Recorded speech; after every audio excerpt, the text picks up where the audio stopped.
7 Ways to Overcome Procrastination. You've got things to do, tasks to complete, goals to achieve. You want to accomplish things. Every time you catch yourself thinking things like "I'll do that later," or "maybe I should read about bees for the next 40 minutes, stop and ask yourself why you're finding the task at hand so off-putting. Do this for a week, and no doubt you'll start to see a pattern emerging. Timothy Pitchell, author of Solving the Procrastination Puzzle, has a great list of common triggers for procrastination. 2. Just give it 5 minutes. You don't have to be in the right mood to do a boring task. You just have to make a start. It's like that age-old advice about making yourself go for a run. Just lace up your running shoes and commit to 10 minutes. If, after 10 minutes, you still want to stop, you can. But more often than not, once you've gotten over your initial reluctance, you'll want to stay running for longer. As Pitchell says, most of us seem to believe that our emotional state has to match the task at hand. But that's just not true. I have to recognize that I'm rarely going to feel like it, and it doesn't matter if I don't feel like it. So just take 5 minutes to push your difficult tasks along a little further. Who knows where it will take you? 3. Think of your future self. Psychologist Hal Hershfield looked at why we don't save for the future by using fMRI scans and was able to show that people viewed their future self as a stranger. We can justify putting off doing something because it's no longer our problem, it's our future self's problem. It's amazing how cruel we can be to our future selves. If you knew your friend was going to have to pull an all-nighter to get through an uncomfortable mountain of work, you'd probably step in to help them if you could, right? So take that empathetic approach to future you, too. The next time you feel procrastination creeping in, imagine your future self, and be kind. You'll thank you for it. 4. Set a time limit for your task. If you have a large, complex task that you're dreading, give yourself a scheduled, defined chunk of time to work on it. That way, instead of thinking, "This is going to take me at least 2 hours," which makes the task feel scary and intimidating and only encourages you to keep putting it off, you'll know that you only have to work on it for the allotted time. You don't need to finish the task in this amount of time, and you'll no doubt have to work on it a few times across the week.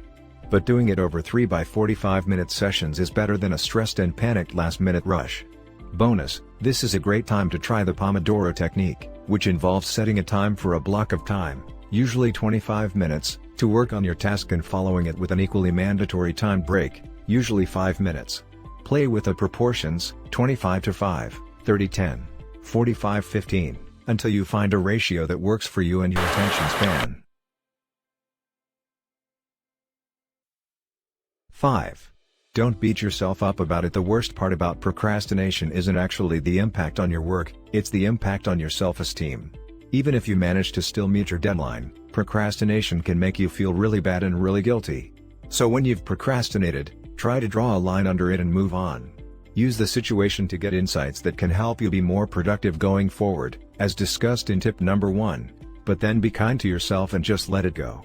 It won't just make you feel better. Putting your most recent episode of procrastination firmly in the past has been shown to reduce the likelihood of further procrastination.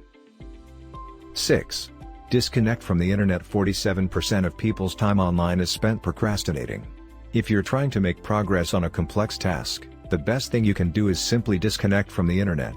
Set your phone to Do Not Disturb, put your devices in airplane mode, unplug your fax machine, then throw it out, because who uses a fax machine anymore?